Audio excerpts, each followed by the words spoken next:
time to nerd fight! Step into the ring, it's time to brawl. Nerd fights, baby, we're geeking for all. Marvel, DC, Trek, and more. Pop culture battles, settle the score. Nerd fights, let's get loud. Nerd fights, yeah, for the geeky crowd. Nerd fights, hey, it's time to throw down. Bring your fandom, it's the hottest showdown. Who's got the takes? Who's got the heat? Mr. Know-It-All and Salty can't be beat. That means only one thing. It's time to fight. Beat drops out with the final shot. Nerd Fights. Let's fight! Hey, what's up, everybody? Welcome to Nerd Fights. I'm your host, Mr. Know-It-All, and joining me, of course, is the captain of this starship, SaltyTrekker. Sir, how are you? Sucks. Okay, you're on brand. Got it. Yeah. Well, my wife's car has died yesterday, Oh, wow. and so now we're down to one car. Now it's a reliable car because it's my electric car, which is great. But the problem is that if we only have the one car and I need to use a full charge every day to Uber, it's just Make her a passenger. You take her, you drop her off, you go do your work. If she needs you, you come back like it doesn't work that way. That's not how the force works. I'm just saying. So apparently, according to Stanley, from the best episode of the season to maybe the worst. I'm assuming he's talking about Star Trek. I would assume so because, Peacemaker, I would say the two episodes are about on par with each other. But not just the fact that it's only been two. It's like you can't, like, how do you literally? I mean, you could say that, I guess, about Alien. It would work. I don't know. I liked the Alien episode. Well, I know, but I'm just saying you could kind of say that. Check, Stan. Okay, thank you, Stan. Thank you, Stan. Confirming for sure it's check. Appreciate you. Yeah. So we got three shows to talk about. But before we do, real quick, so the wife and I, as you know, we have the little subscription thing to go to the theater. Yeah. So we try to see a movie every week, even if there's not something big coming out. And this week we saw the movie Caught Stealing. Really? Yes. I've heard good things. I was, so I'll tell you, my wife really wanted to see it, mainly because she thought in the trailers it looked like it was fun, and she thinks that the dude, the lead dude, loves that actor. Plus, she thinks he's like the hottest thing ever. Lately, he's pretty great. Huh? He's pretty great. Yeah, Austin Butler. Yeah, he's doing good. Yeah, and I'm not dissing Austin Butler, but if he ever comes near my wife, I will kill him. But anyway, So the movie itself, I was going in thinking, okay, it might be all right, but whatever. I was absolutely thoroughly entertained. Not only that, but this is kind of the cool thing, is that this kind of movie, especially if you look at the trailer, it looks like basically he's a guy trying to rip off the mafia. Okay. Wouldn't you say that's the impression the trailer gives? Yeah, or he's gotten stuck with something that they have that everybody wants. Right. Well, but the thing is, it's completely.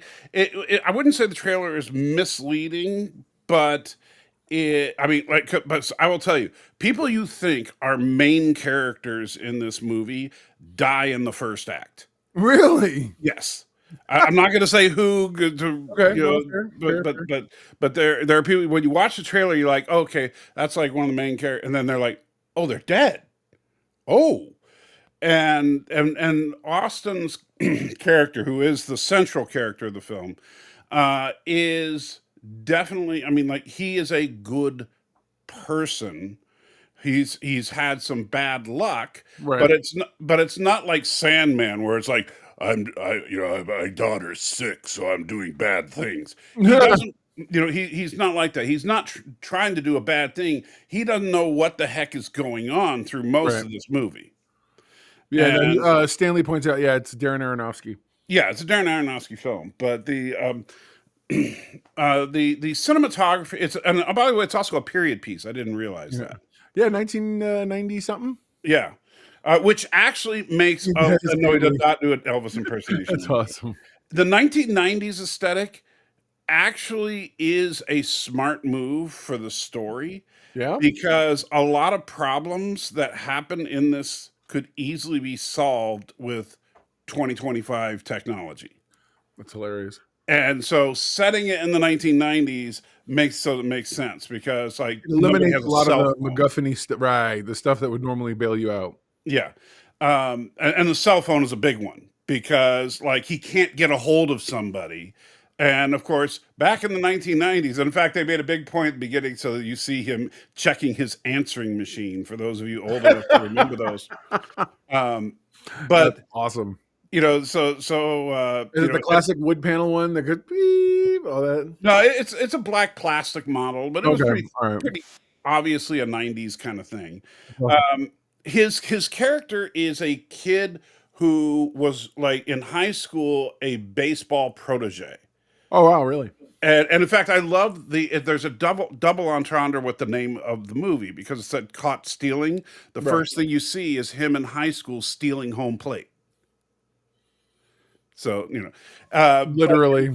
yeah. So I like that. I like that's a little. Well, that's awesome. Yeah, he's got he has a story. He's a character Yes. that has a thing. I get you. So yeah, he was a protege. Does that play a part like later? Does somehow those skills? It does. Okay. But the problem is that then he and all of this is important to the story. You'll see.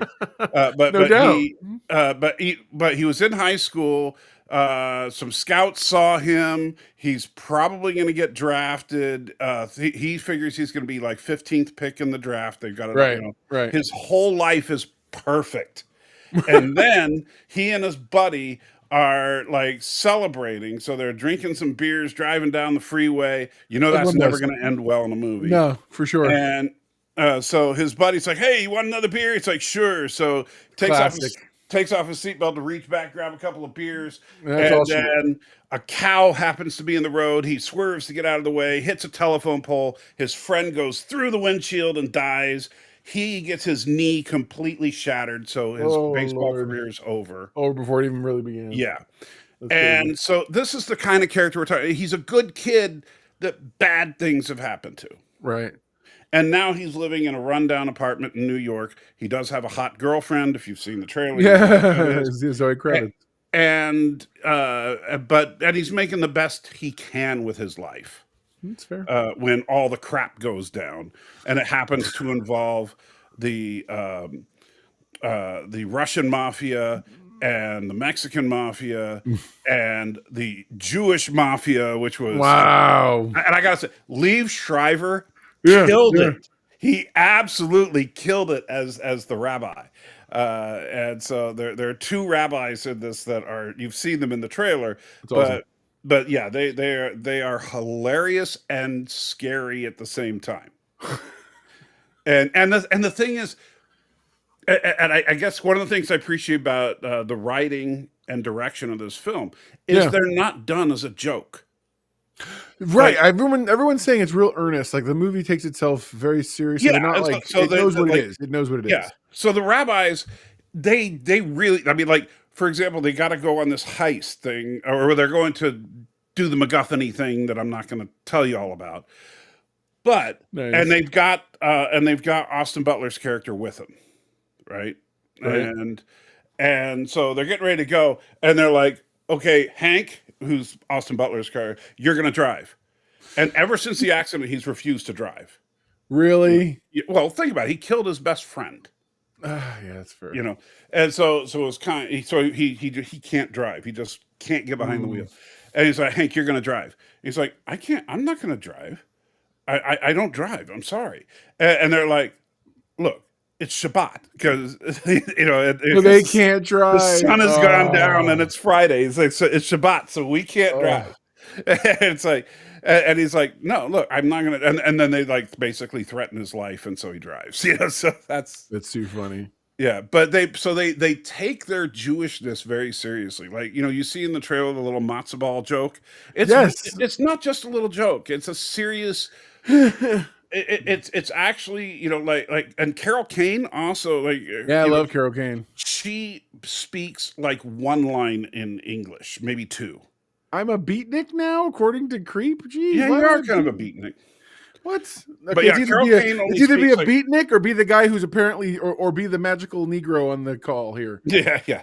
It's looking like the old guy who's giving sage wisdom. Let me tell Yes. you how you got to handle this thing, Salty. Did you ever You see know, the Key and Peele sketch where the Yes! two? I love that so much. That's awesome. But yeah, so Carol Kane speaks like 2 lines of dialogue in English, and the rest of her part is all Yiddish. Oh my god, that's hilarious. That's You know, awesome. and so and the 2 rabbis, they speak Yiddish as well. And in fact, that's what they like when they're trying to decide they're going to kill Hank or not. They speak to Yeah. each other in Yiddish. Creep says he's surprised the intro wasn't jazz. That's awesome. So anyway, Yeah, Carol Kane. Okay, fine. Stanley clearly wants to go to the Star Trek. I know. I'm sorry, Carol Stan. Kane, I can't also tell you from enough. Star Trek. If you like grounded movies that are, it's not a comedy, even though it kind of looks like one in the trailers. It's got funny moments, which is what they mostly show in the trailers. Right. But the movie is actually an interesting drama about a good guy that gets mixed up in some bad stuff. And It looks good. It looks really good. I think I would give it a solid 8.5 out of 10. Right on, man. It's a really good movie. So if you're in the mood for something different, go check it out. Oh, by the way, I have a suggestion for you. Me? Yes. What? Based on, when you listen to that NerdFights music at the beginning, which I do dig and everything, it's cool. But I think that you should change the clip when you have the Avengers. Hold on. I didn't. Nobody invented. What are you talking about? Do you even know the magical Negro joke is literally from a movie, like an existing in actual. There's a movie about and it's a hilarious Key and Peele thing. Yeah, even super funny. Yeah, come on, Key and Peele are awesome. But yeah, Magical Negroes goes back quite a ways because you would have movies where some black person would just show up and give some sage advice that would make the main white character go, "Oh yeah." Okay, this is awesome. Stanley, I look like the guy from Soul. That's awesome. That's the best. Oh my god, I love that. So good stuff, Stan. All right, so let's talk some Star Trek. I gotta say the clip thing. Oh Lord, we're gonna go off the rails anyway. So. I know it. Go ahead. Okay, so at the beginning when you got the music going, it's I really like it and everything, and when you say Marvel, I'm gonna eventually fix it. I promise. Oh no, I know. There's the me with the hands in the pocket with no hair, but that's a whole. But no, when you say when the singer goes Marvel, you show the Avengers in Endgame charge. Yeah. Right, which is a cool moment. Don't get me wrong, but I'm just thinking we should update things a little bit, and you should have like a Galactus stomp. Hey, what's up, Bill? Bill Kearns is like, I should have a Galactus stomp. I got to add that in. Yeah. But hey, Bill, what's going on? He said, he literally entered in the tail end of the conversation. And no, you can use one of your AI programs to have Galactus like do some breakdancing or something. Yeah, totally. Because that's what we need. Galactus breakdancing and breaking everything as he's going. Yeah. That's awesome. But yeah, so Strange New Worlds, 4.5 Vulcans. 4.5 Vulcans. So this trailer, okay, real quick. I called you and I was like, I don't know, man. I hate and love this episode. And then I told you what I thought the episode was, and I did. I beat for beat predicted the entire episode. I swear, I said that in my right down to the off-screen fixing of it. You literally called, and I literally said to you, I said, dude, you got it, beat for beat, every bit of it. Which I don't know if that makes it good or bad, or makes you a good writer, or I don't know, a good bad writer. Yeah, totally. Yeah. No, I was basing it on the trailer and based on the fact that Arabic's right. Pike's Vulcan hair is fascinating. Well, this is an episode that it's not a story episode. No, it is an episode that is just a situational. Super. Yeah, I'm with you. Go on. And so, it's not there to tell you a deep story or do some high concept stuff. It's just there to have some fun. Now, I would agree that there's some good and bad in it, and I think the bad has a very specific name to it, and that is Vulcan Captain Pike. Yeah, so He was like Marvin the Martian or something. He all didn't. really cartoonish. Yeah. Super cartoonish. Yeah, most of the others I think did a good job. Yeah, I feel like I think so the things I had a problem with was literally okay, every time I bumped into something, it would annoy me until I began to have fun with whatever the scene was. Right. And then when I come right back, it would just annoy me again. And it's like, I'm like, man. So for me, it was one, you have to stop looking for rhyme or reason. The literal thing they sell you in the episode on is the only premise that matters. Because the entire concept is here's some of the crew that are getting turned into Vulcans. They need to, And now because Spock reason, is annoyed. yeah, because reason and mission. Yeah. And by the way, reason and mission get handled in the first 5 to 10 minutes. Like it's super fast. Yeah. It's actually, and another thing I actually called when we were talking about it. You did. That like the entire mission was resolved in the opening stinger. And all it really was. Yeah. It super was. Yeah. So but that's the one, Stan, by the way. That's the one I was talking about. The Society of Magical Negroes. Yeah. Yes, that's the movie I was talking about. Are you a member?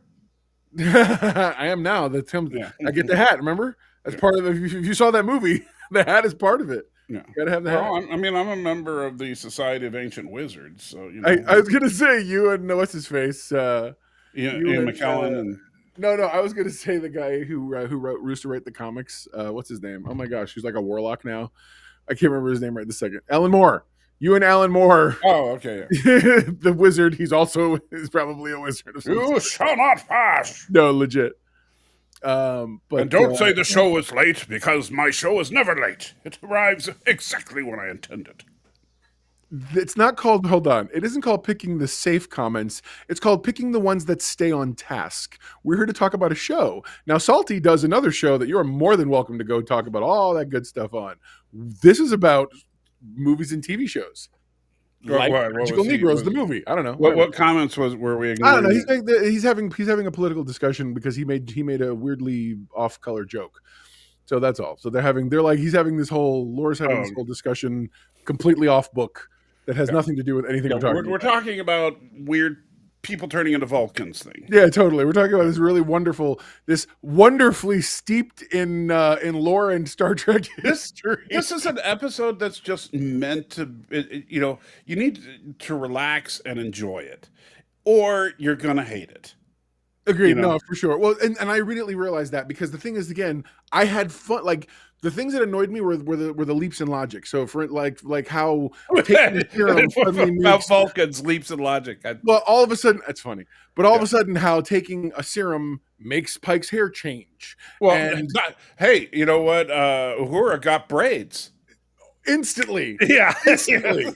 And then right. And then the whole thing about that after they're done with their mission, they keep wearing the Vulcan get-ups. And I'm like, why don't you put uniforms back on? I don't understand. Yeah, that didn't make any sense to me. Not at all. And then when they decide to stay in Vulcan form against all, I'm like, does Starfleet suddenly not care about biological engineered people or what the genetic manipulation? That should have been actually manipulation-y. And the Vulcan admiral guy doesn't care. And I'm just like, what's happening? What's happening here now? Like, what is going on? So those are the leaps that once I kind of went, all right, I'm done. Right.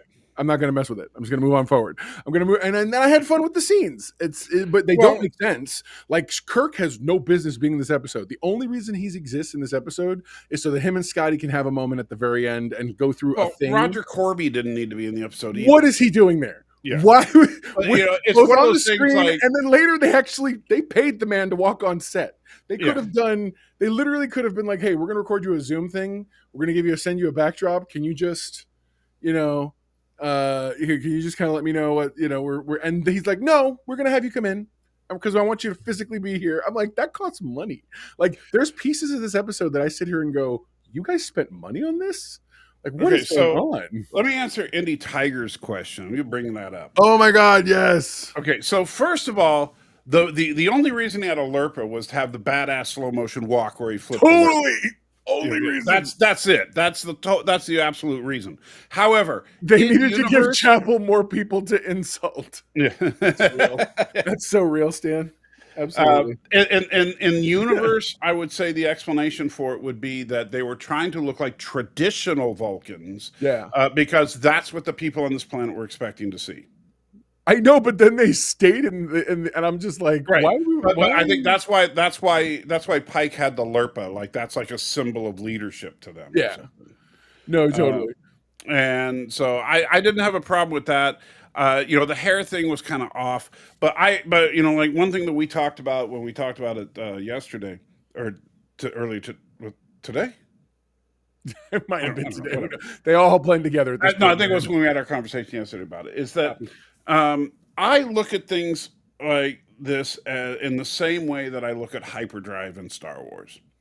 Is there any explanation to how hyperdrive works on screen? I'm not talking about books and stuff. I got but on screen, is there ever an explanation about hyperdrive? Do we ever even see an engineering room on a Star Destroyer or anything? No, in fact, it always felt like whenever they refer to the hyperdrive stuff, someone literally took a mechanic's book of automotive names and then just applied it to stuff like the turbo carburetor. Right. And you're like, okay, and that's really, and they just kind of hand wave it away. I know Salty would be attempting mental gymnastics to justify liking the episode. So Darren, funny enough, it's not so much okay. And like I told him when I called, and I think we had fun with it because the thing I both hated and loved this episode. There are things I enjoyed, and there are things that I very vehemently hated. And for some crazy reason, and this is not an affect of my own, I promise, those things didn't interfere with each other. Like I was able to suddenly be like, man, that's just stupid, and then this is awesome. It just and it just kept rolling that way the whole episode for me.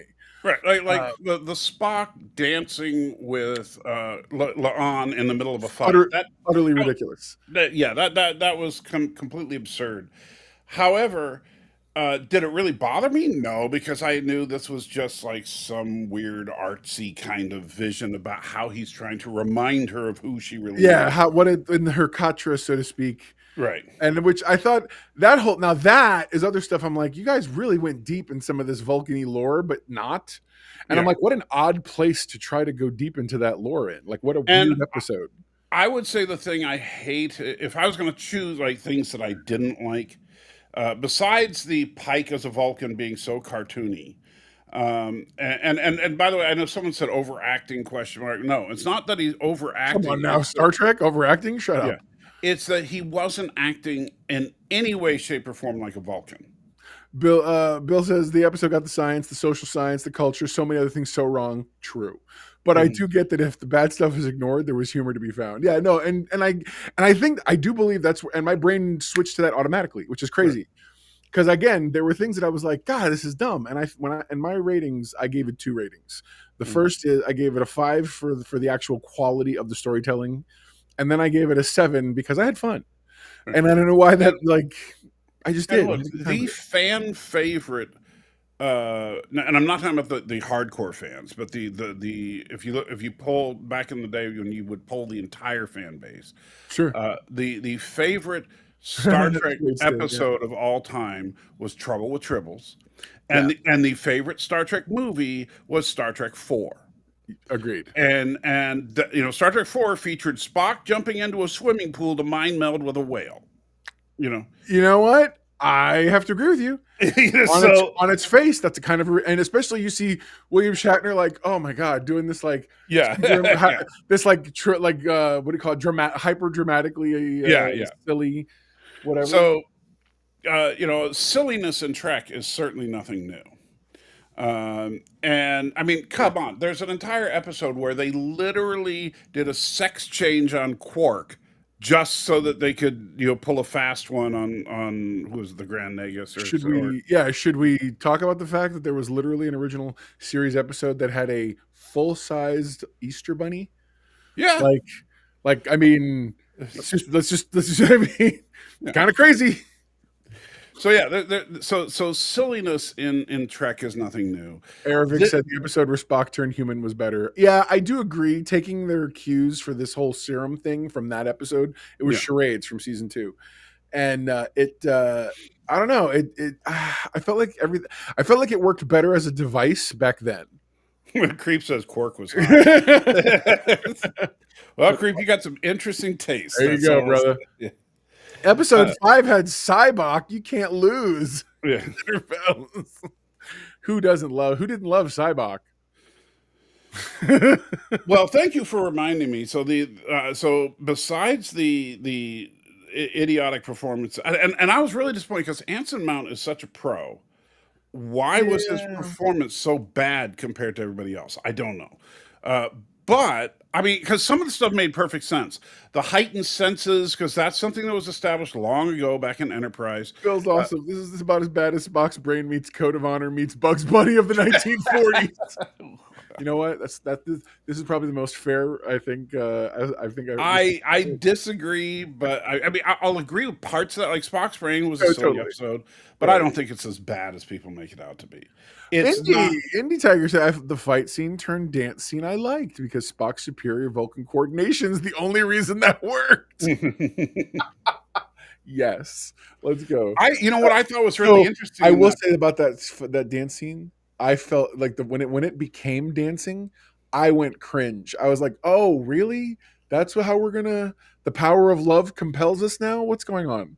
Actually, I gotta say this. I thought the dancing sequences were very well choreographed. No, they were, but the transition from a fight to the dance happened so Broadway weird. I was like, "Oh, that's what? Okay." But and the thing is, I think they could have spent and I understand they have limited time and everything, but they shouldn't have limited time. This is a streaming only show. If you want to make the episode 90 minutes long, who cares? And they could have spent a little bit of time exploring the idea of how it works to be in a mind meld Katra state. Because I'll tell you, one of the most underused characters and also one of the most annoying characters in this entire episode was Patton Oswalt's Vulcan spiritualist. Bro, the one I thought we were going to get deep dive lore, Katra lore. Yeah, but instead it was just a joke. But and the thing is, it was uncomfortably weird. Like it was just so weird. Una all of a sudden has the hots for this little toad, and. And Patton Oswalt, look, don't get me wrong. I don't hate Patton Oswalt, but he's always put himself out there as a genuine nerd because he knows, he knows Star Trek, he knows Star Wars, he cares about these things. And then he comes on to Strange New Worlds and plays a Vulcan that is an absolute antithesis to everything Vulcan. Okay, I agree with you 100%. I do not disagree in any way, shape, or form. I will say this though: if there was a direction to take that kind of character, I definitely feel like that was the route to go. Not his performance, but I mean is the idea that there's someone who's so enamored because it almost. Oh, you know what it reminded me of? It reminded me of what's her face in Demolition Man, who's obsessed with the early 20th century. Police officers and stuff. Oh, Sandra Bullock's character. Yeah. That idea that they're from this established whatever, but they're so enamored by it. Or even like the Weasley father from the Harry Potter movies, who he's so enamored by human things or Muggle things. But this is where, and I know this is going to be like, I'm really not trying to be the canon police here, but this is one of the things that I do think the canon police would be right in criticizing, because. Sarek was highly looked down upon because he married a human female. Right. Spock, and they even mentioned it in this episode, Spock was tortured and ridiculed as a youth because he was half human. And yet, you got this Vulcan family. It's like, well, we're going to name our kid Bob and Susan and all that because we love humans. And it's like, what? Yeah, well, okay, I agree with that. I agree with you that the silly names are. I thought that was also very. Yeah, that was dumb. Yeah, and you know what? Honestly, if those two actors are actually doing all the dance moves that we see, they should be on Dancing with the Stars. They're looking pretty good because they do very well. I gotta say, I don't know if that's really Ethan and Chong doing that, but if it is, then Yeah, they should absolutely be on Dancing with the Stars. Creep, that's awfully random. Now, oh, by the way, I do love the fact that we actually got the line validating what I've been saying on YouTube for 10 years now. Vulcans are jerks. Agreed. No, And Spock dude, even is the one that said the line. how about that interesting? That's funny. How about that interesting twist where La'an actually ended up tapping more into like the Romulan side of that genetic? No, you see, that's a big red herring that a lot of people are getting into and a lot of people are fighting about, and they're totally wrong. Okay. And so, in fact, I even saw an article. Hey, the Strange New Worlds found a new way to bring the Romulans back. Blah blah blah blah blah. Right. So yes, Pike and La'an mentioned the Romulans because of her strange differences. Right. But her differences, and Spock even mentioned this, was because of her augment heritage, not because of anything Romulan. That's right, because he talks about the fact that she had, because that was in her, that capability or whatever. Oh, interesting. So she that- was so- not so a it- Romulan. She So was did it a somehow just Vulcan open augment. up? Did it just open up her like disposition to conquer, like her conquering disposition? Yeah, and so maybe that's something that's going to come up, Interesting. And Spock, of course, he mind melded with her before. I'm actually tired. Phoenix said, "I'm actually tired of everyone treating Vulcans as Trek versions of high elves." That's an interesting. I hadn't. It's funny because I don't associate fantasy and sci-fi together directly. I know they're categorically in the similar space, but so my brain, I never really made that connection. That's an interesting connection to make. What do you think, Salty? What, that they're high elves? Well, that they get treated like high elves in some of the media out there. I mean, sometimes, but I don't think that it's, We should say hello to Dinner Bell's neighbors. Hi, guys. Want you to know we appreciate you listening to the show because she's blasting it right now. We're always happy to be part of the drama.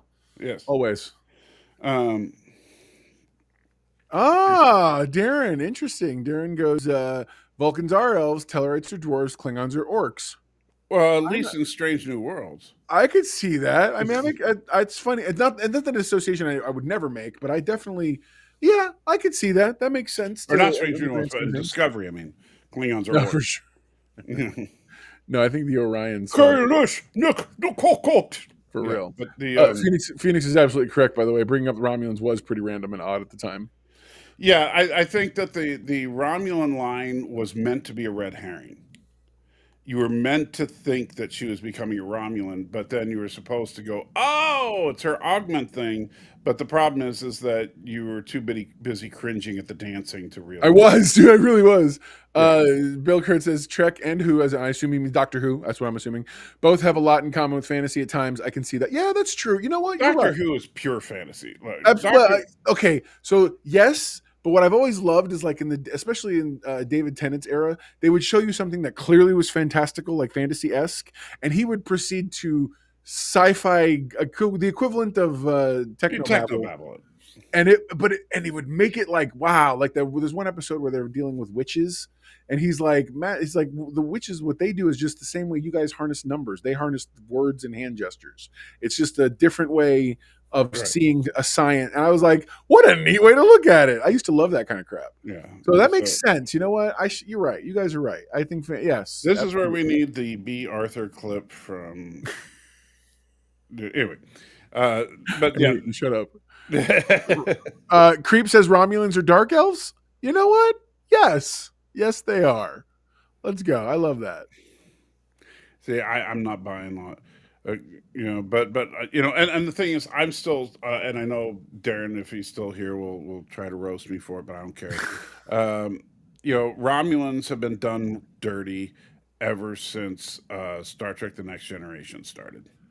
Sure. And because Romulans in the original series were much more, they were militaristic. They were an absolute on cue, authoritarian dictatorship. but they were not sneaky and devious and that kind of thing. Like they suddenly became like every house has a secret entrance because everything is sneaky in Romulan culture. Darren says Salty used to have a problem with how the Vulcans were portrayed in Enterprise. I had to remind him that with the exception of half Vulcan Spock, Vulcans are always dicks.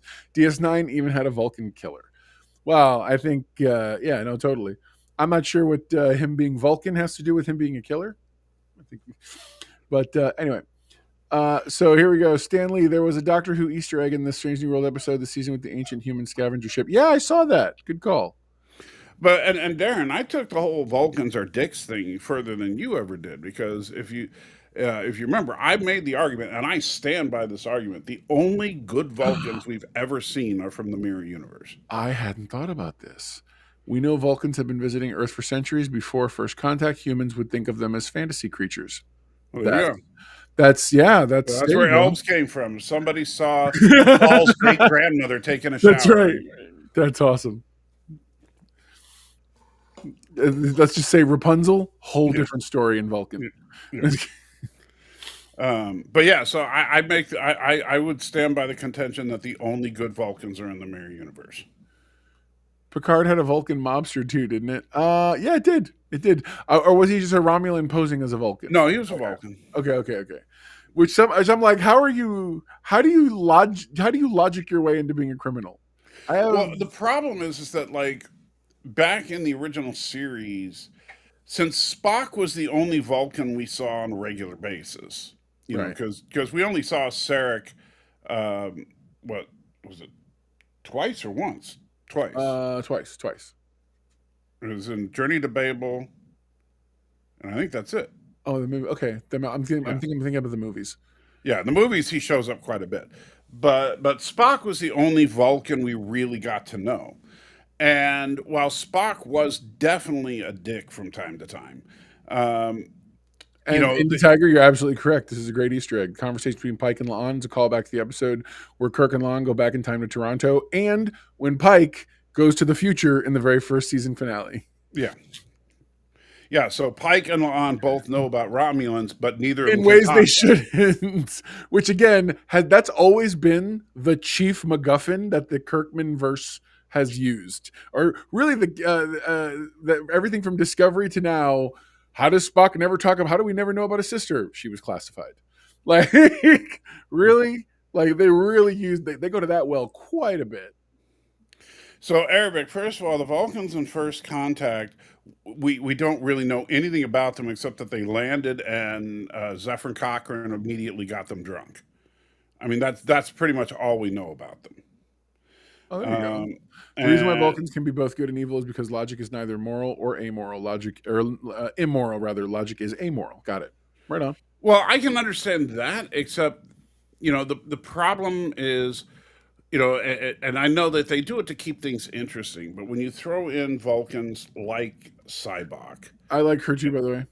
Huh? Aravic said he liked the Vulcan that Saru married in Discovery. Yeah, I liked her too. Yeah. But remember, she's actually not a true Vulcan. She's a Vulcan-Romulan hybrid because there was reunification hundreds of years prior. Right on. So I think they're still Vulcans. I mean, Vulcans and Romulans aren't that far off.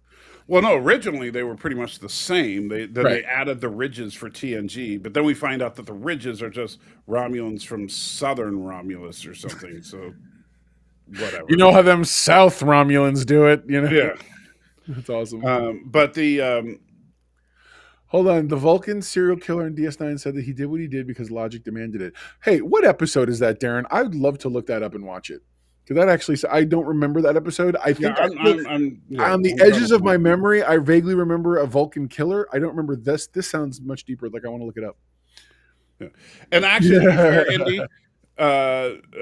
Vulcans actually don't get drunk. At least not if you go by the original series lore. And Phoenix comes in.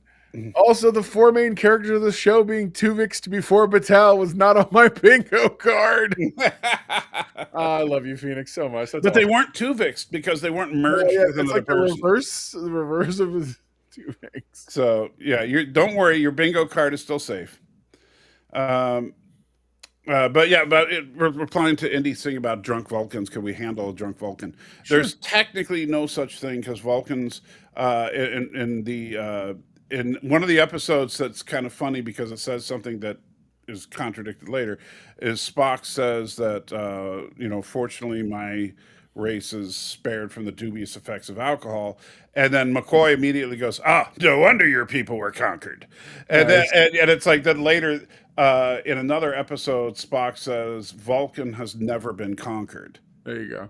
So okay. Let me go back to that. I want to lose it this quick. Bill says the conversation's wide stressed to bring in what we know from real world social science. The logic is cultural, not genetic. There'd be differences among individuals and groups and subcultures. Well, see, okay, before you go too far, because I know Salty's ready to jump on this one, because it's just the kind of thing I could see him talking about.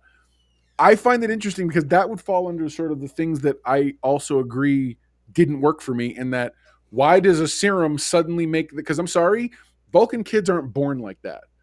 Right. Vulcan kids are born like normal Vulcan kids, and then over time they're taught this is how our society is what we do, is our culture, and you get trained up in logic to eventually do the whole mystic thing where you purge your emotions as an adult.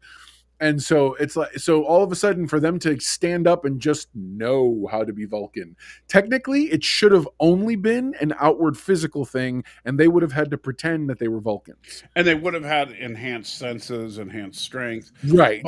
But they should have had their own, like. But to be fair on that point, they did mention it in dialogue.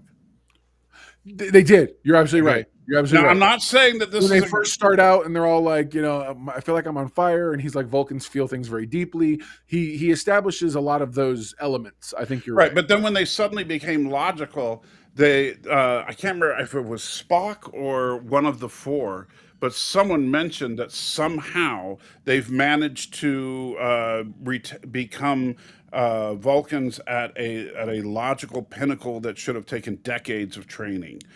So there is a line in there that somehow the serum did this. So at least it's acknowledged. Phoenix says also the 42-minute work shift sounds like something Seven would suggest, not Vulcans. Yeah. Well, you see, and that's another thing that like that. How is a 42-minute work shift logical? I don't know. I have no clue. Yeah. My other thing is, what are you doing when you're not on your shift? Are you supposed to be sleeping for 42 minutes? I mean, and are you constantly getting like off and on, or are you just like, are you only working 42 minutes? Darren will confirm. Typically on a submarine, if I remember correctly, and Darren, if I'm wrong, correct me by all means. You have no problem. Well, he was a submariner, so he's yes. He was. No, his videos. But on a submarine, they would have 3 shifts. And you would sleep during one specific shift, right? And then now, if you have 3 shifts on a starship, then that means every roughly 2 hours you're going to have to work a 42-minute shift. Right. That doesn't make a lot of sense because you get 42 minutes on, then 84 minutes off. Arabic is a very strong here piece of wisdom. 42 minutes is the answer to life, the universe, and everything. Remember that is true. Very true. However, you know what? Like for example, if they would have said something like, Vulcan has a 36-hour day, which is much easier to divide into 3 even shifts. So let's switch to a 36-hour timetable. If they did something like that, okay. But to say 42-minute shift, that just sounds stupid. Bill points out there have been bad writers on many episodes. Maybe it's my headcanon, but I throw out times when writers disregard how science and social science operates so blatantly. It's funny. I don't know that anybody would ever accuse the writers of this show of trying to be either scientifically accurate or even canonically accurate. So, and what did you said it really well to me the other day when we were talking, Salty. You said it seems like the writers are trying, like, these are not sci-fi writers. Oh, yeah. So what I was talking about is, here's what I compared this to Star Wars. And so in Star Wars, you had George Lucas wrote Star Wars, right? Right. He also, of course, wrote the prequels, but we won't get into that. But then you had different people who made the other 3, 4, 5, 6, 7 movies. Sure. And various TV shows. Right. Now, George Lucas was not a sci-fi writer by any stretch. He was simply trying to do World War II in space. Copy. Right. That's That what makes Star sense. Wars was. Right. Now, then he made that, and then the other writers were trying to make Star Wars. They weren't Right. trying to make World War II in space. They were just trying to imitate what George Lucas had established and continue on the lore. Now, and there's nothing wrong with that. That's how franchises are made. And U.S. submarines operate on an 18-hour day, not a 24-hour day. So each day has 3 6-hour shifts. Okay. Well, So that you'd makes be more on sense. for 6, off for 12. That makes sense. But anyway, back to what I'm saying here. So Star Wars, World War II in space, right. stuff written by other people, imitation of Star Wars. Star Wars. Right. Now, with Star Trek, Strange New Worlds is supposed to be a callback to the original series. No, relax. He means stylistically, not necessarily literally. Right. Before everybody starts being like, "This is nothing like the original." Let's not get into that argument. Let's But go it's on. supposed it takes place during that era, Right. But they also want the show to have a similar flavor. And Right. if you examine it now, remember, these are not sci-fi writers. If you look at the careers of all the writers on Strange New Worlds, none of them have sci-fi history. No, I think some which of is them a even come from problem. like Gilmore Girls or whatever. Yeah. Like literally, they come from other places entirely. Yeah, CW type shows. And Right. and don't get me wrong. And I'll be honest, there's moments that shows really clearly. Yes. I will absolutely concede, admit, and acknowledge that is a problem. We should have sci-fi writers on Strange New Worlds. That Yeah, being said, I agree. I'm not saying I don't think these writers are incompetent. I think what they're doing is they're looking at the original series and they look at the fact, and if you watch the original series, this is an absolute fact. The original series was all over the place as far as what kind of, one episode was an outright comedy, one episode was high concept sci-fi, one episode was horror, one episode would be, some kind of tragic drama, NerdFights, pull my finger. Oh, well, there. There you go. But so all these different episodes in the original series, if you just watch back to back to back, a random set of like 5 or 6 episodes of the original series, you're going to see stuff all over the place.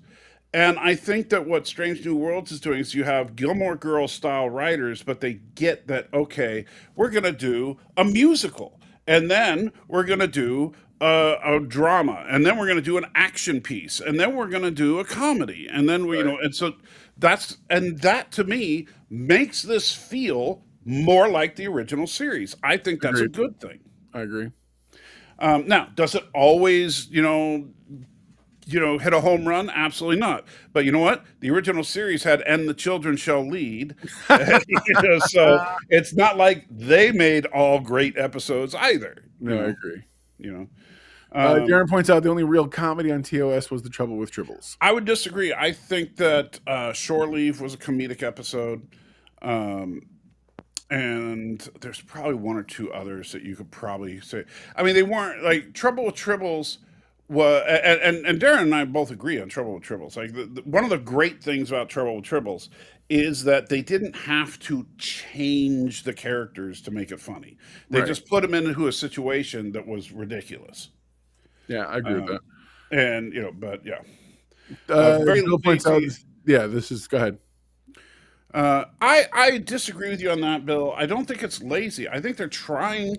The problem is that you have writers that are out of their depth as far as trying to do sci-fi. Yeah. But they've got the core ideas of what made the original series so special. And, but they're doing it in the weirdest. I agree with you. Yeah. But I think they're doing it in the weirdest, craziest way. It's like you said also when we were talking. It's like they're like they think it's just every episode is supposed to be something random because that's how the nature of those sci-fi writers were back then. Right, because in the original series, you had a different writer for every episode. And some of them had strengths of drama. Some of them had strengths of fantastical sci-fi stuff where you're like dealing with like cosmic. And in some cases, you had some of the best writers in the world writing some of those episodes. Agreed. And I think that that's where, like, if Skydance reached out to me and they said, "Hey, we want you to reorganize Star Trek a little bit," the first thing I would See how quick you slipped into Skydance as our new bosses and well, overlords when it comes to Star Trek. look. Like First of all, we're just like, hello, Skydance, please make us a we good already show. know that the executives of Skydance watch this show. So, Absolutely, good friends of the show. yes. So, so Skydance guys, give me a call. I'm available. But yeah, if they were asking me to reorganize Trek in some way, I say, well, rule number one, we need to bring in sci-fi writers, and we need to have You're absolutely right, a Bill. writer write an episode, not I have a agree with that. committee. Now, question: do you think if they write do you think that's probably why there was so much more monologues and why there was so much more talking in the original series? Is because that's what authors do. A writer will write people talking and philosophically having a discussion about something. Right. Whereas today we would call that exposition dumping. And I'm like, no, there's a difference between having characters really, really like have issues and philosophize about things and question right, wrong, the cosmic universe and order of things and whatever, and versus having them sit here and go, well, after 24 hours of being under this thing, we realize that this is the bad news. And you're like, that's what the captain's log is for. To me, I think so. Exposition dumping to me is when a character says something that they would never say given the situation, Right. but they're saying it so the audience knows what's going on. So if I was to say, I'm driving a car, I'm taking my wife to the store, and I say, well, honey, I have to hit the gas pedal in order for the car to go faster. That's something I would never say, right? Because she knows how to drive. I know how to drive. I'm not going to explain it to her, but we're telling it to the audience so that they know how things work. Fair enough. All right. So ultimately, That's an exposition dump. Where do you land on this episode? What do you think of it, overall? It was the best of times. It was the worst. I'm with you, bro. I'm with you. Yeah, again, there are things I hate, but there are also things that I enjoyed. I got to admit, there was a lot to. I thoroughly enjoyed the episode, but yes, there's not much of a story here, but that's not the point of it. The point of it is the situational stuff. Pike drug it down. Patton Oswalt and Una drug it down, but I think most of the rest of it. Like, what the hell was Kirk there for, other than just to reveal that? But that's just, I feel like they said we have 4 people who are Vulcans. All of them needs an individual mini journey about why they're the kind of Vulcan that they are, why they're the flavor of Vulcan they are, and why they're choosing certain aspects. We're going to just ignore the fact that Starfleet would never let this be how they stayed, and would probably even order them to go back to normal. I don't know, but you see, could Starfleet order them to go back? Well, if it was a part of a mission, then they're stuck that way. That's not who you're hired to be. I don't know. See, now you got me asking a different question. That's weird. Yeah, see, I think that's there is some interesting philosophical questions being asked here.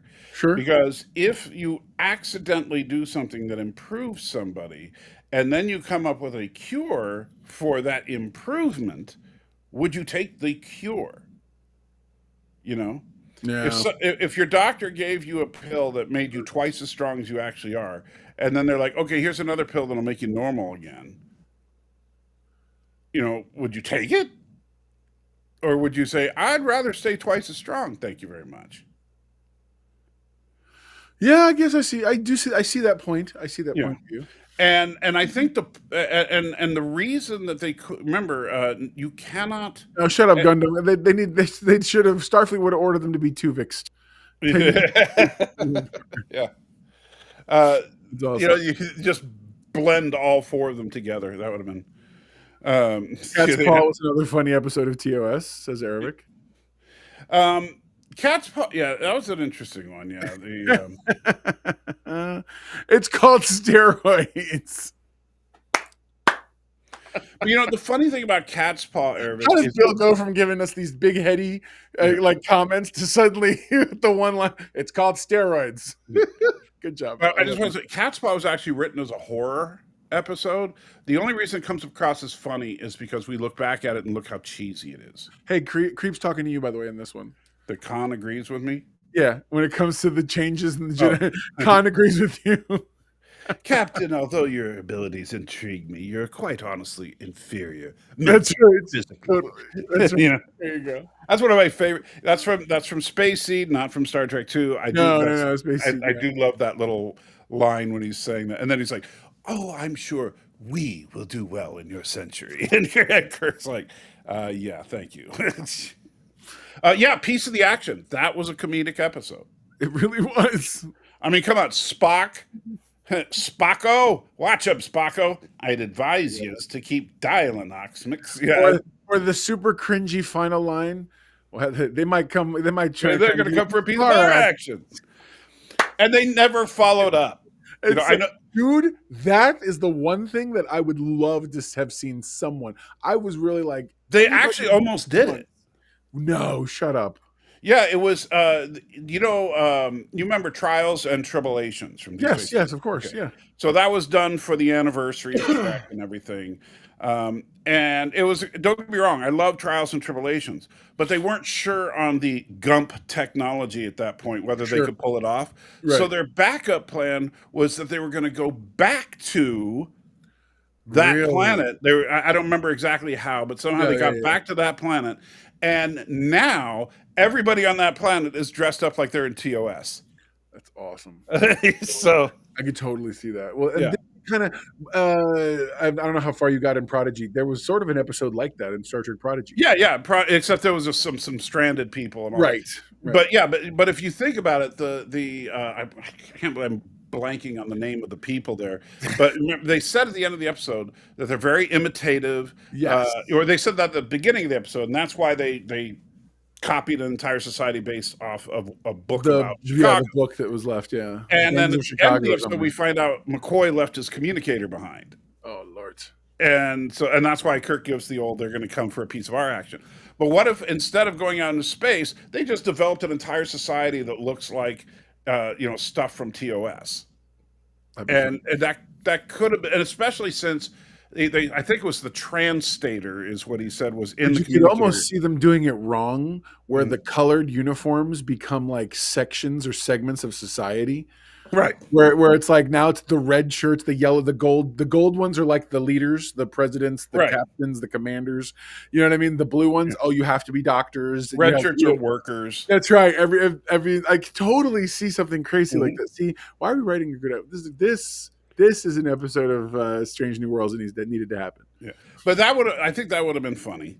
But I still would love to see a follow-up to a piece of the action. Phoenix says Starfleet forgets more colonists than has. Thank you, the Iosians. That's what it was. Oh, that's right, the Iosians. Oh my God, that's awesome. Good. Starfleet has so many. The Federation, Starfleet doesn't have colonies. The Federation does. This is a really good point, Bill. A lot feels like first drafts, which to me feels odd, considering they had the entire span of the strike era, which everyone's like, but you're not supposed to be writing. They're thinking stuff up. Don't be stupid. Trust me. They're like to think things up and like come up with better thoughts, and even just talking amongst yourselves. Like, why didn't I guarantee you there was opportunities? And the thing is, that's what's missing from today's a lot of today's writers, does the ability to self-edit. And not just self-edit like for content, but self-edit by what are you writing? If you're writing Star Trek, is this good Star Trek? You know who understood what Star Trek was? Seth MacFarlane or whatever, for when he did the Orville. I know you don't like the Orville, but I just mean at least it understood what Star Trek. I don't know who wrote it, but Galaxy Quest is a beautiful. Galaxy Quest is great. Yeah, absolutely. And so, Kern said, Stan agreed, they need some adults in the room. But you see, that's where I'll disagree. I don't think you need adults. I think you need sci-fi writers. There's a difference. No, I don't know. So I would argue sci-fi writers are the adults in the room, and in this context, right? You know what I mean? I would be like, all right, everybody who wrote for Gilmore Girls or the CW, get out. Right. Okay. But it's not because they can't write. It's because they shouldn't be writing sci-fi. God, I hate you, Phoenix. Did you just look for any reason to do this? Tasha's inappropriate assault gang. Yeah. sorry. Somehow the phrase "an appropriate assault gang" always tickles me. It's super funny. Well, it's better than saying what they were. No, yeah, totally. World forgotten by the Federation for near. Yeah, that's true. That's Yeah. very true. Well, what about Omicron SETI 5, where it's like, oh, yeah, they say, oh, we're sorry, the radio's been broken for, a few years, so we're wondering if you were coming. And they're like, well, we actually didn't come because of your broken radio. We just figured you were all dead. It's like, True. Yeah, Yeah. true. um, Oh, man. All right, you ready to talk about something else? well, let's talk about the CW show Peacemaker. I hate you so much. Why is it gotta be? Why are you doing it? Well, because it falls right in line with what we're It talking does about. not. It absolutely does, because this show, I know we're only 2 episodes in, and I'm complaining. And look, I'm not a don't crucify me here. I didn't watch all of season 1 of Peacemaker, so I don't know everything that happened in Okay, hang season 1. on. Out the gate, before we even went live, he gets on and says, "What is this show even about?" And I'm like, bro, if you didn't finish season 1, by that I just mean like you would understand where everyone's arcs have come from and and at least where I believe they're going now. The But only people I was surprised by was Adebayo and her wife. That situation, them being not together, is like crazy to me. Because they look like they were happy. And then she comes out with that nonsense this episode where she's like, but you have to give up your stories and all this other stuff. So anyway, hey, no problem, Bill. Thank you so much for sticking around, brother. Yeah, I Bill, really it's appreciate your always good to see you, contribution. man. That was awesome. No, but this show really did feel like, to me, it feels like a CW show with 4-letter words in it. Stanley, that's Pokemon. Yeah. That's Pokemon. No, it's Pokemon. Pokemon. Yeah, that's what Tim Meadows thinks the plural of Pokemon. Oh my god, it's awesome. I love that. By the way, I love that scene. I'm sorry. I seen this the post-credit version. And I hated that scene. I thought it was so good. I think this show stinks. I cannot. It does not belong in the DCU. Oh, I love it. This is good stuff. I mean, it's super silly half the time, but at the same time, what I love is that we're seeing a really interesting journey, especially for Peacemaker, because I feel like it's going to get worse before it gets better. But he's learning things. He just learns them the long way around. Like seriously, it takes him a while to get the gist of what is going on. Do you think we're going to actually see Peacemaker do anything serious in the DCU, or is it just going to be the show? That's French? I mean, he was on a talk show on Superman. Yeah, but that doesn't mean much. Who knows? Honestly, it could turn out that he ends up sacrificing himself for the entire good of the universe. I can totally see James Gunn doing that. We get down the road somewhere and he turns Peacemaker into sort of his Deadpool-ish type, not breaking fourth walls, but like being ridiculous but still doing things. Because remember, he's a skilled marksman and good with weapons of all types. Yeah. And he's strong-ish. And so I feel like, I don't know, man, I could totally see him sacrificing his life to save everything. And everyone's like, and finally the one who brought us peace was peace. I could totally see that. Come here, buddy. Okay, so now we got to make this we got our dogs. The dog's hopping up on us now. That's right. So Peacemaker, I think the costumes are stupid, but we don't even see them in costume. This is an interesting thing. Phoenix said Peacemaker's more a Harley Quinn character than a DCU character. Harley Quinn, I'm assuming he means the animation because they have that Harley Quinn animated series. Absolutely, I could see Peacemaker in 100%. Well, the one with Kaylee Cuoco playing the voice of that. 2 off-brand Bond villains. That's awesome. Who are the off-brand? Stanley said 2 off-brand Bond villains. Oh, what, you and I, because we have dogs instead of cats? I think so too. Yeah, totally. You have the big giant chair, so you look the most like Doctor, or you're the Klingon chair, or whatever. Let me tell you, Peacemaker, you have not considered. Couldn't train cats, so I had to use dogs. Nobody trains cats. What are you talking about? Cats train us. Don't you insult Mr. Bigglesworth. That's right. That's right. Or the super pup. Don't you insult the super That is not the super pup. The super pup is white. Oh, you racist. I know. I figure the black guy has a black dog. You cannot. That's supposed to be super crypto. You can't, bro. You can't. You got it. Okay, here we go. Okay, here you go. See, fortunately, my dog is handleable. Mine's handleable. Just every now and again he wants to jump up. What model starships are on your shelf, Mr. Know-It-All? This is the light up one from Playtronics or Toy whatever. Playmates. Yeah, that's the one. Them. That's and I have my Galaxy class. I have the fat one over on my shelf for when I do my other reviews. Yeah. I keep this one here because I do this show with you guys. Plus, so he knows that I would refuse to do the show if he had the fat one on screen. Oh, don't do that! Don't be like that. Everyone loves the fat one. Nobody loves the fat one. That's right. I mean, okay, let's be real. Everybody loves the fat one in the dark.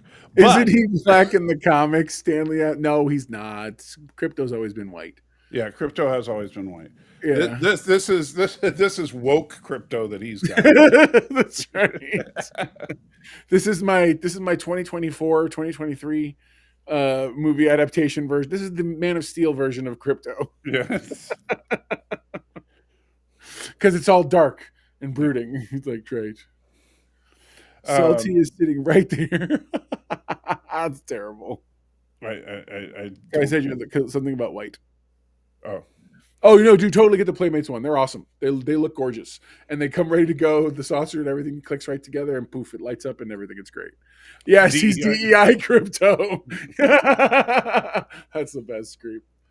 No, he's lonely because my wife took her father-in-law, my father-in-law to a paint and sip type thing. So normally he would be hanging out with her. And so he's like, what's going on, man? You better give me the loving she would normally give. And she would totally do this. So, yeah. But anyway, but was there anything aside from the broad stroke insults? Let's start talking, let's talk brass tacks. What things you didn't like? Like, seriously, I'm not arguing. Seriously, what walk me through. Right. Okay. So, for example, watching John Cena cry because his relationships aren't working out. Watching him brood over all this stuff, it gets tiring. When did you start hating modern masculinity? Vulnerable men are in. Oh, let me tell you, I've always hated modern masculinity. Okay, so ever since there was back in my days when guys started going out in the woods and banging drums together, I was like, you guys are idiots. Right on. By the way, the Stan qualified. It was when I said the fat one joke, and he said, and I'm right here. Right here. First of all, to be fair, we're both fat. So, yes, that's absolutely. I own that 100%. I just know how to take a good picture from the shoulders up, so I play it off really well. Okay, and I'm actually leaning back in this chair, so and you're doing your best impersonation of Jabba. You're like, "Hello, let me lay all the way on this nice big comfy sofa chair." Dude, if I did that too, trust me, I would look just as big. Salty keeps his women in line. That's awesome. I'm just saying that watching some super buff guy sit there and cry about his feelings for an hour is not my idea of entertainment. And especially this is a superhero film. Or superhero show. We have not seen a single act of superheroism in this show so far. What are you, pedestrian? Stop it. They're telling a story. It's not just about. I'm sorry. How often in what do you call it? Remember what was it? Great American Hero? He when he hardly ever put the suit on. He fought somebody every episode. That's right. He didn't do it very well, but he fought somebody every episode. Right on. I really hope that Dinner Bells. I hope we're still on speaker blasting because I feel like the only character that did anything at all interesting was Eagly. Yeah, Eagly was the dude. As soon as it went down. Oh, hold on. But hold on. I have bird blindness. Hang on, dude. God. No, stop it. Bird blindness. I'm down. I'm here for. That was funny. Bird blindness is one of the dumbest things. Stop it. Oh, I can't tell. Blindness is real. He can't tell the difference between a hummingbird and an eagle. So real, there's such a thing as actual face blindness, like human blindness. Yeah, people. But you know what? You wouldn't mistake, for example, Peter Dinklage and you. You might not be able to see the face, but you would see that one is 3 feet tall and one is 7 feet tall. So you would see. At least his bird blindness was stupid. Yeah, it was. It was one of the dumbest things Okay, because real quick. Let's address this. okay, Stanley goes, yeah, not getting the gun humor. Okay, first off, I keep hearing people talk like that. well, Gunn did Somehow phrase there it. is a very specific James Gunnish humor that exists. And the only thing I've ever seen that's honestly, and I was actually thinking about doing a video about this. James Gunn is really just, and please don't go down the wrong road. He's Joss Whedon 2.0. By that I mean Joss Whedon was the first guy originally who started that quippy sort of, everyone's got this backbiting humor, but at the same time very grounded in the emotional stakes, because that's really what we're looking at. What everyone's complaining about when it comes to, I don't say it's CW and this and that, those are called emotional stakes. And I'm not talking about the kind of steak you cut on our plates. Okay, what I mean is it's a way of showing his right now he's dealing and struggling with things. Yes, Right. it's kind of soap operatic, but you know what? No man complains about the storylines in wrestling who actually is a wrestling fan. Okay, everyone understand that's the those are man soap operas. So it's the same equivalency in terms of like they're trying But to tell a okay, story. now I'm not a wrestling fan, obviously, but let me ask you: back in the day, like, would you have like Hulk Hogan like crying in the corner about how sad he is that he might not win the fight? But no. And if you did, then wrestling is really bad. No, I agree. You No, know? but you know what you did have? You had Macho Man Randy Savage, who lost briefly his wife in as part of a huge storyline. It's not in real life, but I mean Yeah, the but did he storyline of the cry? thing. Oh my God, he was utterly distraught. He turned heel for a while But did because he felt like he was cry? rejected. I think some wrestling equivalent of it, yes. No. There doesn't be a wrestling equivalent. Did I don't know, tears man. come streaming down his face? Honestly, it was back in the 80s. I have no clue. I'd have to look it up. But I remember him being very upset and sad about it, and I probably cried ish. I would literally have to look it up to know the answer to that, to be fair. All right. But I remember realizing that was, yes, Elizabeth. Yep, that was Elizabeth. That was Miss Elizabeth. Good. Okay. So And, first of all, bro, we're going on Stan, a tangent that I don't care about. So just to warn you. he watched when he was 10. Yeah, dude, right there. I'm with you. That's awesome. So you're it's Yes, entertainment. For Eric. 10-year-olds. Yes, Eric. He was the Toxic Avenger guy. Was in Game of Thrones. Yeah, he was the same Peter Dinklage. Yeah. Which, by the way, I've heard two different camps on Toxic Avenger. Just sidebar. I've heard that it is both. It is brilliantly faithful to Trauma, and I've heard it's a heartless, cold cash grab that doesn't know I have anything no about it. intention of seeing it. I don't either, but at the same time, I'm like, but I loved the original Toxic Avenger as a. I liked the original. I thought it was stupid, but I thought it was a. Can I fun, tell you dumb that movie. did not look real? That looked like a fake CG dog or something. It did not until it turned, because the way it came up was just very awkward looking in that moment. First of all, it's a she, not an it. Sorry, Okay. but if I don't know, I go with She's it. not non-binary. No, I totally understand. Her name is T'Pring. You should know. That's awesome. All right, so, but yeah, no, I mean, I get not liking it, whatever. But I feel like this idea that James Gunn's humor is somehow different than. Here's the other thing: everyone can complain, because I hear a lot of voices complain. Mm-hmm. Things you cannot complain about is he's got very few low Rotten Tomato score things, because everyone wants to bring a Rotten Tomato scores. Though I know you're talking about Gunn. Yeah, Gunn's movies don't quote unquote fail. And by fail, I mean they are critically, generally speaking, liked. Generally speaking, the audience likes them. Generally speaking, they do somewhat successfully. I would argue he had the best trilogy of the Marvel Cinematic Universe, that was not counting the Avengers movies, but the main sub movies that built up to all those things. I feel like there's a world in which but if people want to hate just for the sake of hating because they don't like the thing or they have a better idea of how something should be done, and which is fandom in general. I feel like here's the thing: I don't like people who there were people who got hardcore hung up on the orgy scene in the first episode, and I'm like, again, I hardly noticed it. I was much more engaged. How did you hardly notice it? I'm explaining. I was much more engaged in John Cena's story and what he was going through. Oh, well, Because frankly, he was acting his ass off. It's because you're a beta male, and so you really identify with him. Really? That's That's probably the most fandom menace thing I've ever heard come out of your mouth. Well, I look, I just so far there's nothing in this show to hook me. There's no heroic character. There's just we talked about from what I can understand so far. Peacemaker himself is a complete and total loser that just happens to be buff and a good shot, and he wants to be a hero, but so far he's failed miserably at doing so. You seem to have a wonderful grasp of the show. Okay, so that to me is not particularly interesting. Okay, fair. And so now, don't get me wrong. If you love it, great. But I also don't see how this, and this is to me the larger problem. Like when I watched that, what's the name of that animated series that Gunn did, the monsters? Oh, Creature Commandos. Creature Commandos. When I watched that, even though I didn't love it, I could see that being part of the DCU.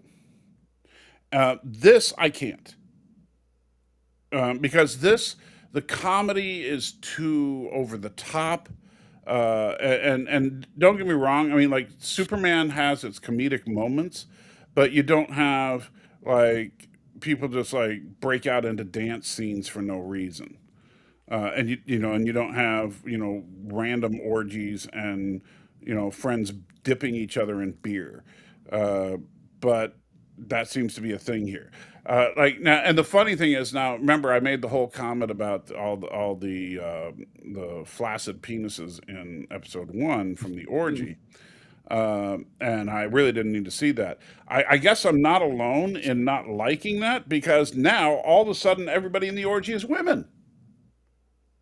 I missed that. Really, you missed it because the aftermath of the orgy was still in his house. Remember? Yeah, no, and I saw, and you see them in the background getting up and packing and stuff when he's telling them to leave, and they're all women now. I was much more engrossed in and what about the scrawny chick that comes out of the bathroom? Really sorry, I'm paying attention to the two people to Vigilante and Peacemaker talking as they're walking through the house. The most I noticed was when they look, and that's it. I was into, I don't know, the story in front of me. But hey, if your thing is paying attention to all the other extra stuff going on, by all means do that. I'm sort of focusing in on the story myself. I just thought that was funny. Okay. I thought you just said he wasn't funny. Pick a lane, man. No. Funny, not funny, haha, but just odd. Because okay, fair, Stan. Okay, here comes Stan now. Well, a dude asked for coffee. He did, and I noticed Peacemaker had one more coffee cup in his house, and I was like, I guess all those people are sharing a cup because I don't know what's going on. That's pretty awesome. So Dinner bells, stop it. Sure. Oh, what? That you don't pay attention? Honestly, I was much more engrossed in the story that was happening in front of me because I'm actually quite fascinated. So here's the thing I'll say about if you're a writer and give any kind of a damn about writing, check out season 1 of the Peacemaker podcast hosted by James Gunn, and literally that's the title of the thing.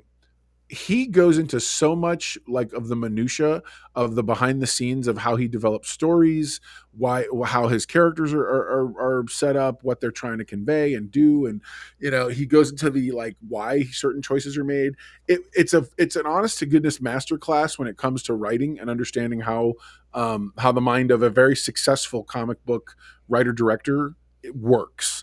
And I love everything down to why he uses music. It isn't just a gimmick to him. It's really how he gets to the emotional core of the story in a lot of ways, which I understand. When I'm writing anything, I put music on so I can get into the feel, of whatever the thing is. And so I get it. I liked it a lot, but anyway. I thought it was trash. It's okay. You're allowed to be wrong. Okay. You're wrong on multiple counts because if you want to learn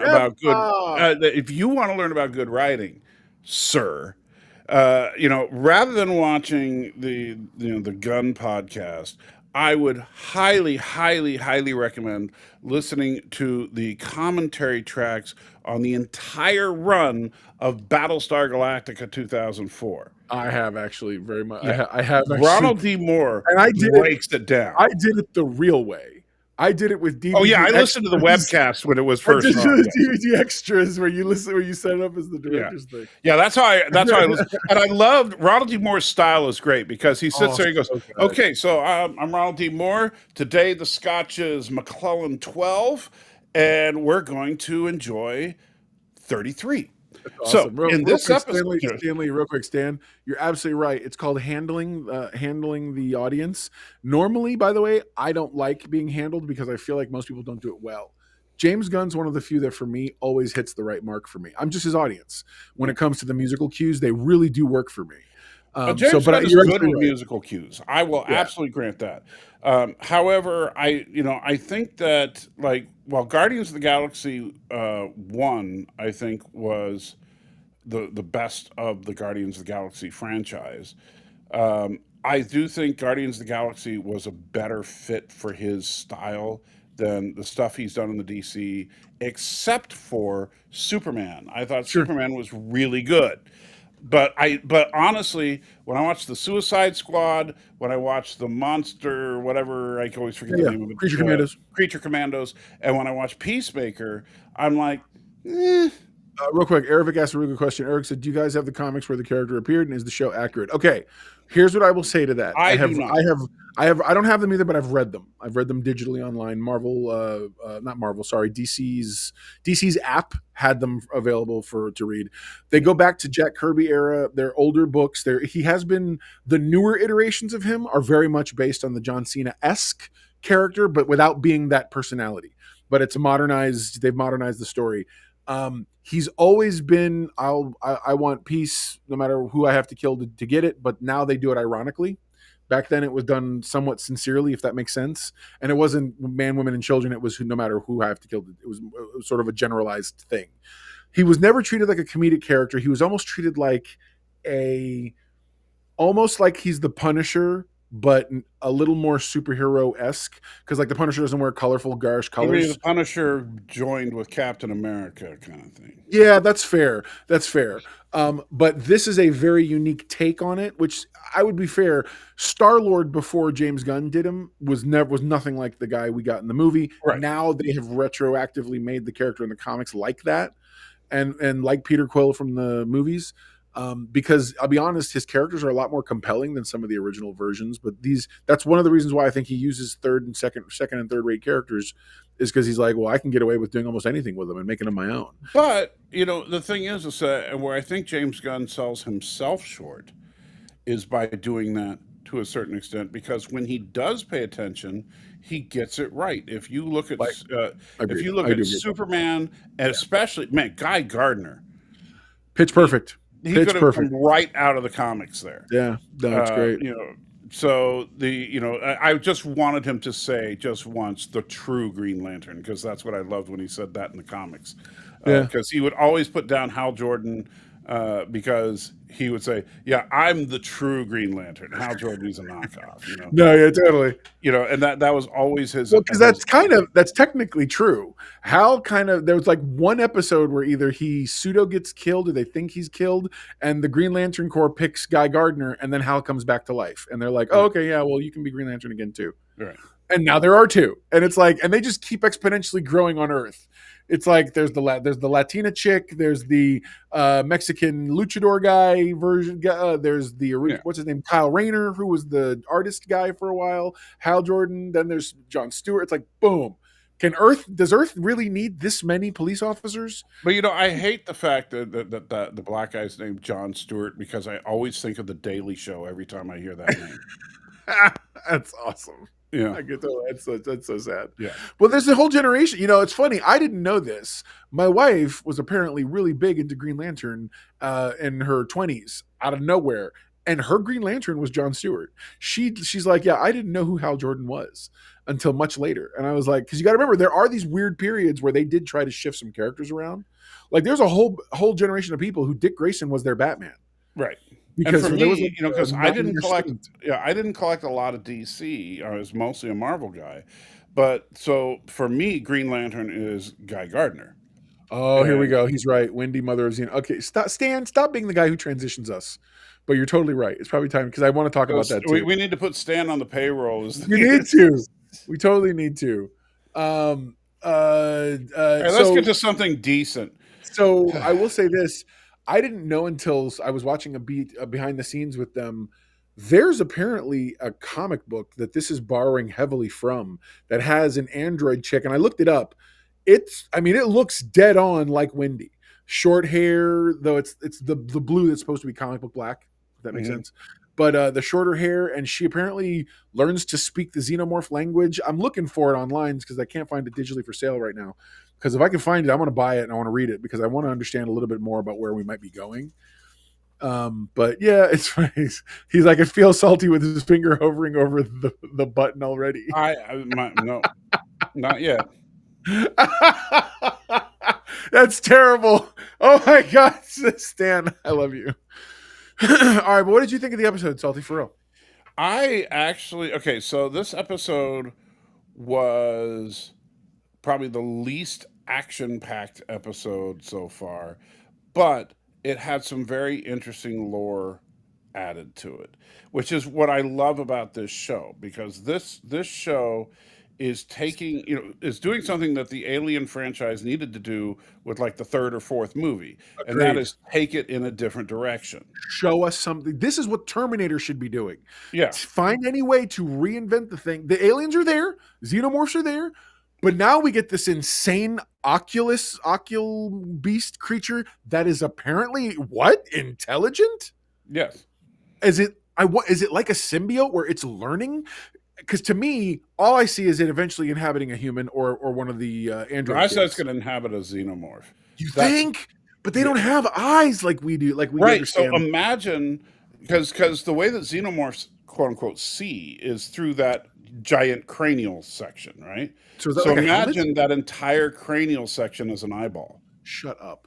By the way, Stan, I love this. He's right. I like them getting into their still. Are they still human? Are they autonomous? But Yeah. yes, See, it's asking that philosophical I questions. loved that. Yeah. I saw a lot of reviewers who are like, "Why did the show slow down here?" And I'm like, "What are you talking about? This is when the show got into some meat and potatoes." Right. I was like, "Wow, And what a you know great where I question." fall. I think the kids are dead.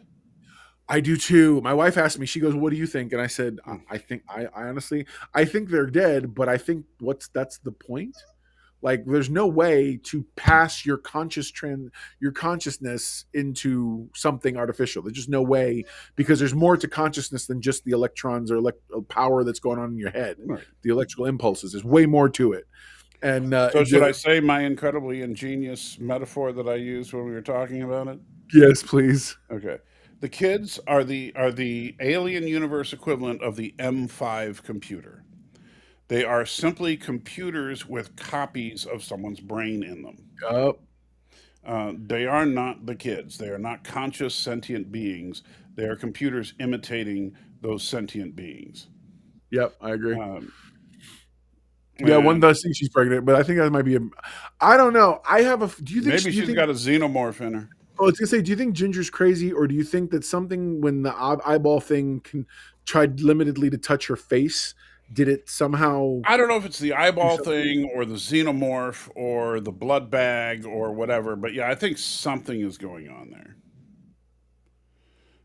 Because we haven't seen the blood bag since the first episode. It's true. Yeah, we haven't.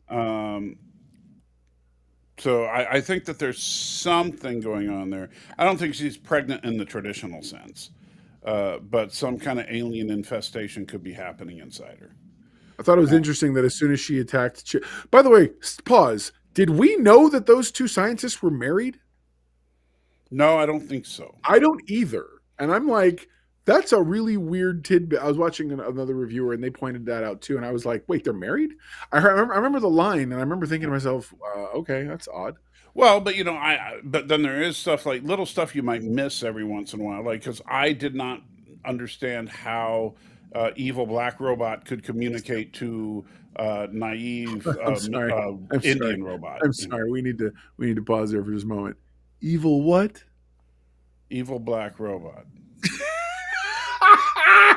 You could have said the cyborg. He's the only cyborg. But no, it has to be evil black robot. God, you're so racist.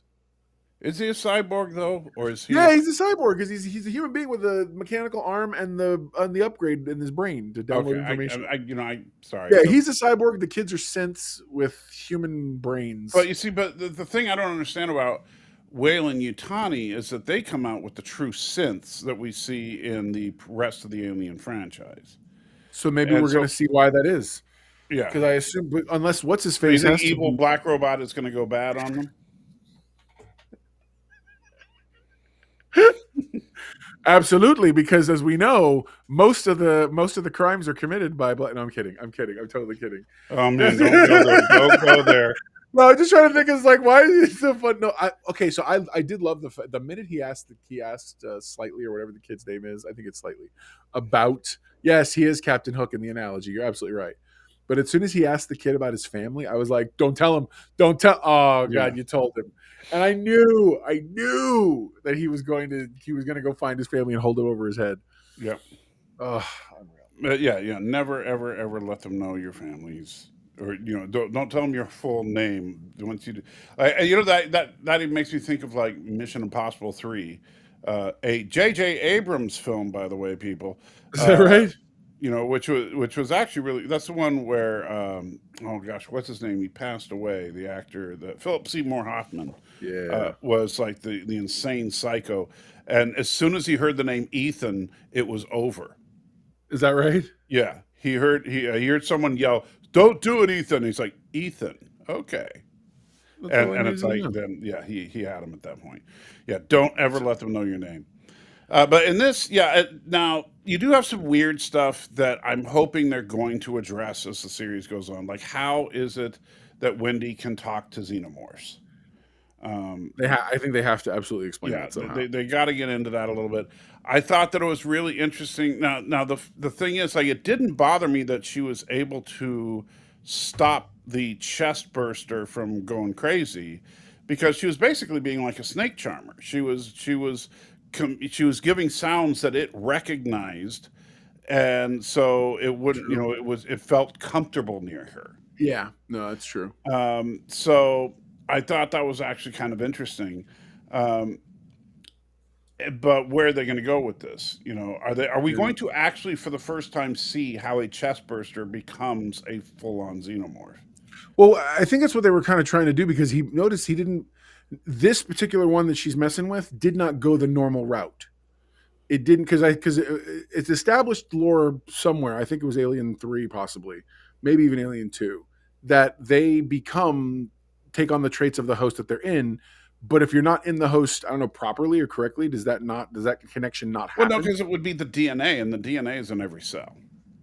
Okay, that's fair. So if they had enough of So that dude, why did it become it looked just like and a that grown actually might be the answer. I didn't even think about it, because the DNA is her brother. Interesting. Interesting. I hadn't even thought about that part. You're right.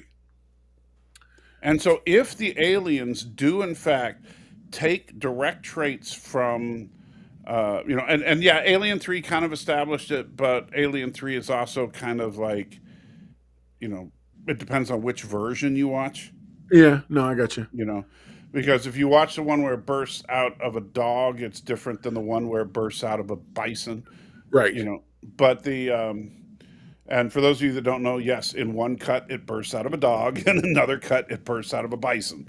Yeah. So, but the thing is that it still evolves in the same alien. Yeah. And the only time we really saw an alien adapt based on its host was Alien versus Predator, but that's not canonical to the Alien universe. That's true. So, so they can. The nice thing about all that is that, forget about comic books and stuff that are also not canonical, as far as I know. I No, they're think, not. They're not. yeah. So they can pretty much do whatever they want, Yeah, it's true. because we don't really know. We do know that based on the black goo, which is canonical, that the aliens, that the technology behind the Keep going. I'll aliens let me know is that. extremely adaptive. But yeah, as far as exactly what it does, who knows? Right. Boy, that was a quick poop. No, I had to let the dog out. Literally, he was just scratching at the door. He wants to run around the house. Okay. Nobody else is here, and it was just me. So it's like, whatever, that's fine. All Go right. run around, do whatever you want. Because he'll be back here in a minute. Might be like, hey, what's going on? Anyway, all right. I'm sort of trying to understand the dynamic at play in terms of, like, the boy genius kid seems to, Why would she nurse it, Stan? Well, First, he's got to be intelligent enough to realize that, because he obviously went off and um, he he's in order to be a head of a conglomerate. It's not just money. These corporations fixed the world governments, and so that means he's got well, they some usurped the world governments. whatever. Fine, yeah, same thing. I don't know. I'm not. My point is, there you have to you have to have some capability to understand how things work, and I feel like but they play him like, I don't believe that he would have been able to rise to that place, being with the level of his hubris is almost cartoonish, and by that I mean, I get showing a character who's sort of like, I can do anything, just to have him fall. But I feel like, yeah, but I don't believe he's in the position he's supposed to be in. One of the 5 major corporations to run the world, he's one of them. Right. I And don't I he don't I is the don't guy believe that that. did it. He's not Right. like the son of Right. he is So the I have dude. and I don't believe that. That's the one thing I honestly don't believe in this whole Right. scenario, which is he says about the show regarding aliens in the future. Well, but I think about as like if we're looking at an analogy, like how do these mega corporations happen? And Yeah, I would love to see some of that fleshed out in this, I would because too. I feel how like did that's we go missing. from ruling governments to a corporatocracy? I don't know. Sure. But because the interesting thing to me is that, like, today, if you were to look at modern corporations, right? Sure. I don't think that they could usurp the government, except for maybe Google, because Google has so much information on everybody, including every politician.